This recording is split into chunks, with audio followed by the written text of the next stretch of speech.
I'm Kronicz from the most extreme wrestling, and this is your Smackdown review for March 2nd, 2012 from Seattle, Washington. First, we start with a video package showing Daniel Bryan giving the concussion to Randy Orton, as we are told that Randy Orton will be returning to Smackdown tonight. Then Sheamus comes down to the ring, the 2012 Royal Rumble winner himself. He's thinking about WrestleMania. He says, you know, Daniel Bryan kind of reminds him of himself. You see, because Daniel Bryan won the championship, and he got like this ego going on because of the belt.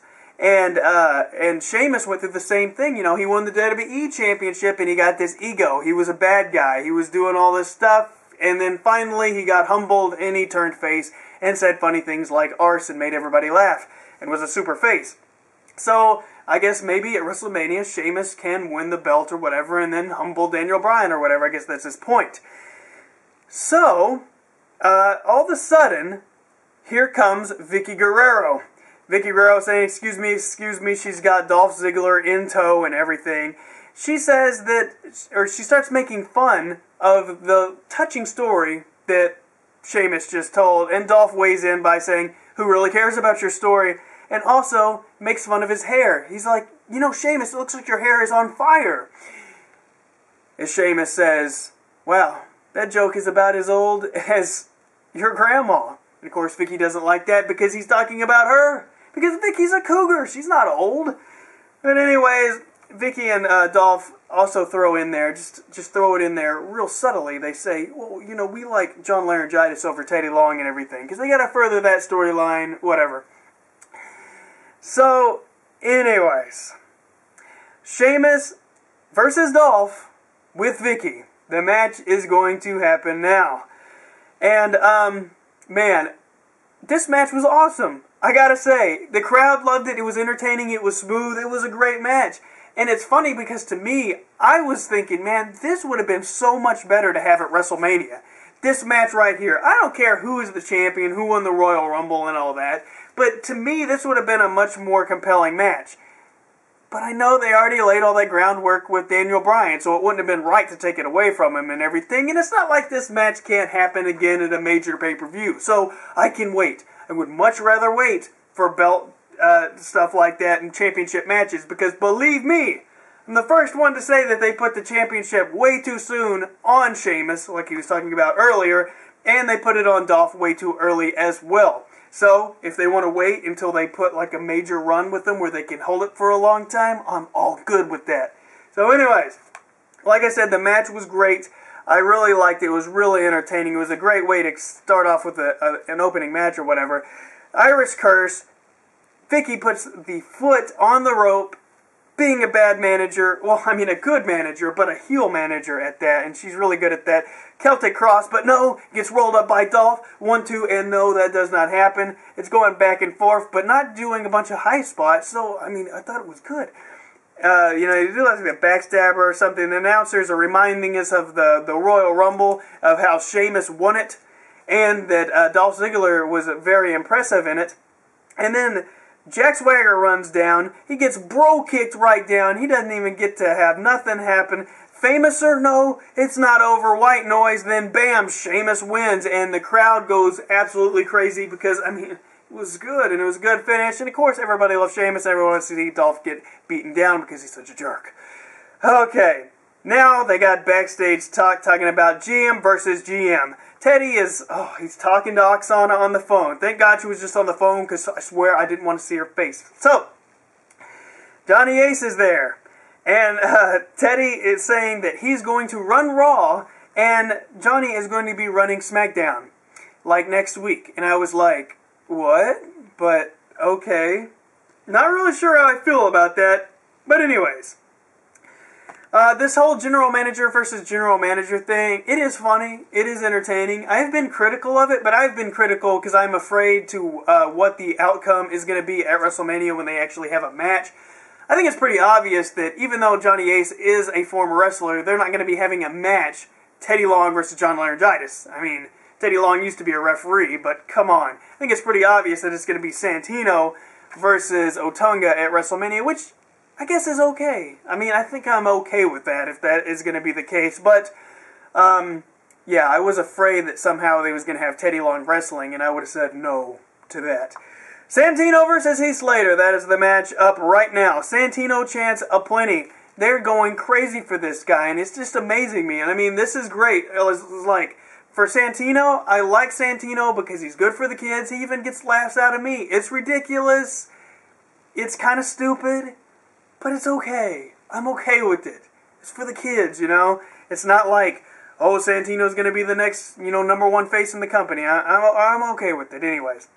So, you even get the "you can't wrestle" chants, which I'm not sure if that was directed towards Heath Slater, which I'm sure it was. It's not like the guy can't wrestle, but I guess he's the heel. I don't know. I thought it was kind of a weird thing because it wasn't like he was doing a bad match.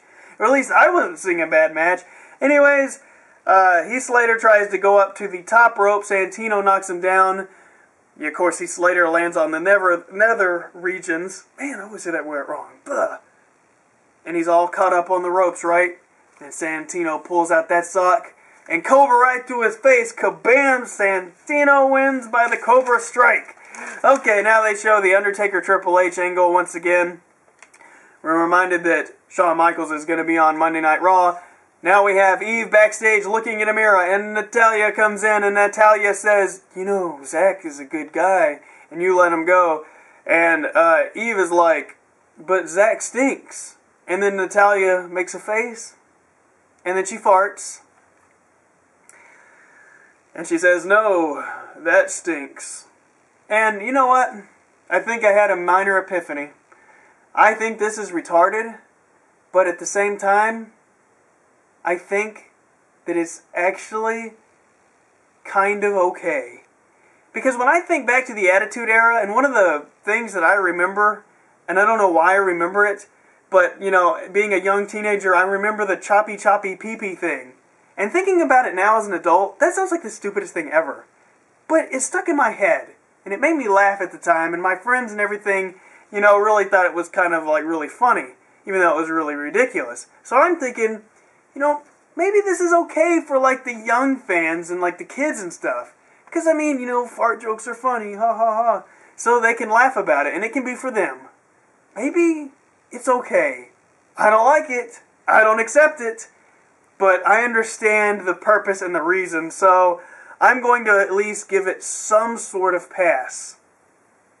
And I don't mean pass gas. And that wasn't a joke. I'm not going to make fart jokes, alright? So, Natalya versus Eve. They're going to have a match. I guess she recovered from the fart or whatever.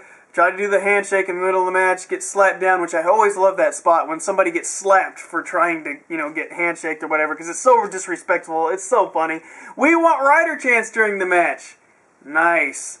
And Eve rolls up. Boom. Eve wins. Is there ever a Diva match where there's not a roll-up? Are you freaking serious? But hey, whatever. There was no fart during the match. You can at least say that. But I can say one thing. I can move away from this segment now. Cody Rhodes is in the ring. Cody Rhodes is addressing the Big Show and getting the Big Show eliminated in that Battle Royal and everything. And then, you know, he's talking about the WrestleMania embarrassing moments with the Big Show. So then I'm like, oh yeah, I guess this makes sense. I guess they're going to, like, have a match or something because he keeps making fun of the Big Show. I completely, like, wasn't even paying attention to the whole connection. But I see it now.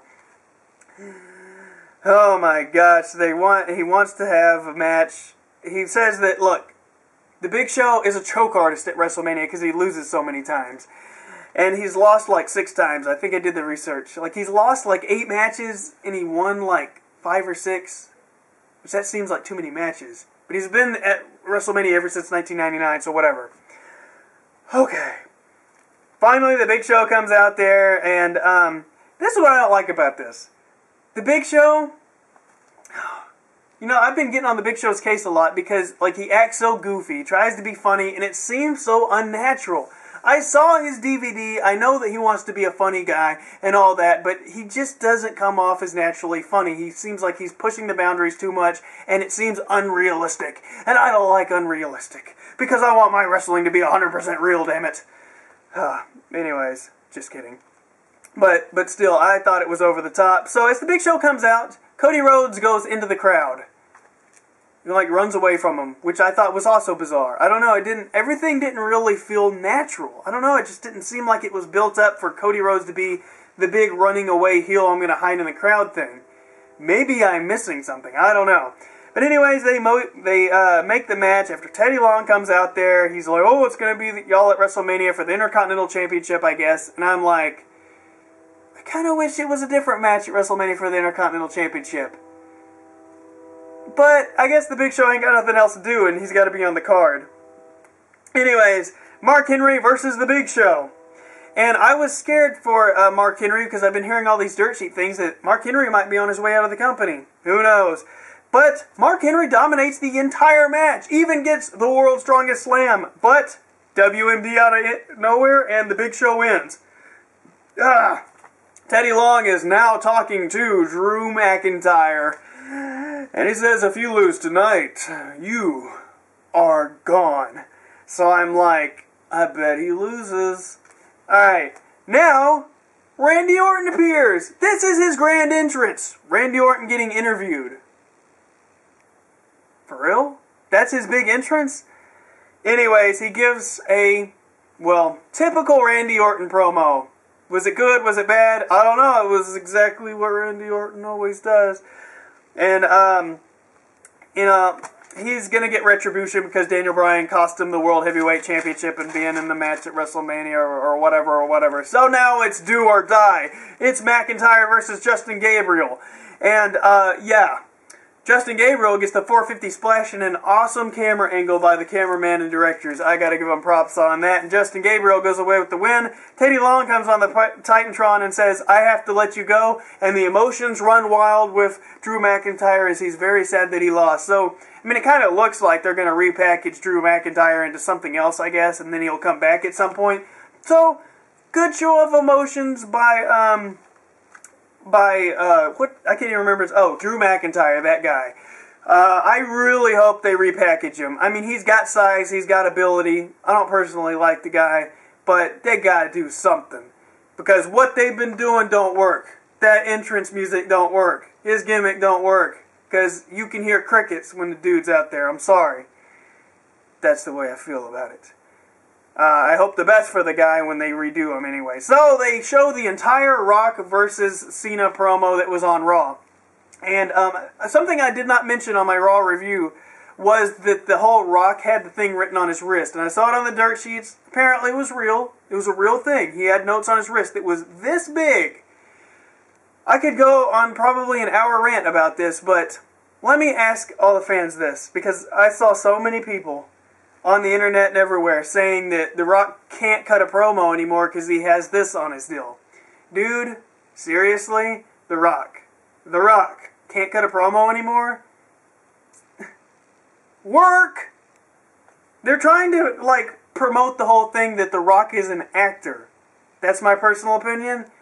They're trying to promote him as an actor and he can't cut it in the wrestling business anymore. So they're going to do that. Because honestly, if The Rock had to write notes on his arm and Cena actually called him out on it, you know that The Rock just knocked the crap out of him when they got backstage. I'm just saying.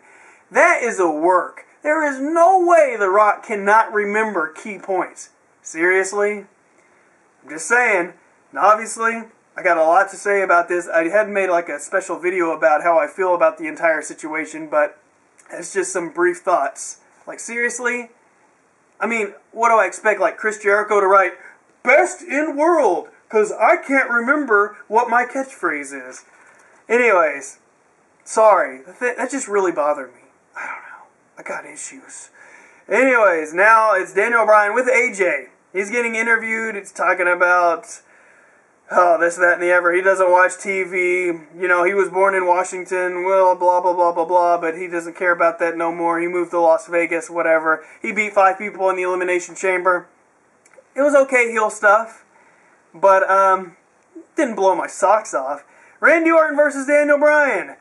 And I loved it. The yes, yes, yes, yes sign in the crowd. That was freaking epic. Oh my gosh, that was funny. So Daniel Bryan, in his home state, gets the Daniel Bryan sucks chant. It's like, Daniel Bryan sucks. So that was funny. you can tell that there's a whole lot of old school Daniel Bryan fans and a whole lot of WWE only fans in the crowd. So that's an interesting combination. I don't like AJ as a manager because she does nothing. She was so much better as a wrestler. She should have been like Divas Champion or something this year. But instead, she's doing this. Will it elevate her career because she's with the main event star? I don't know. Anyways, the match goes on and on. I wasn't super thrilled or spectacular-fied by it, but Randy Orton tries to go for the RKO. No, Daniel Bryan tries to run away, and Orton is going to do the DDT outside of the ring, and then kaboom, here comes Kane out of nowhere. Because Kane does that random kind of stuff. There's no winner. Kane comes down. He does a total beatdown. He tosses Orton into the ring post, and then he chokeslams him. Oh my gosh, then Kane gets on the microphone, and he says, "Welcome back, Randy." And, yeah, Laryngitis looks on, and they do, oh my gosh, they do the super villain thing. What are we going to do next week? Try to take over the world. And I was just like, you can't be serious. And then Smackdown goes off the air. It was a good show, though. I was really entertained by it. Gotta be honest.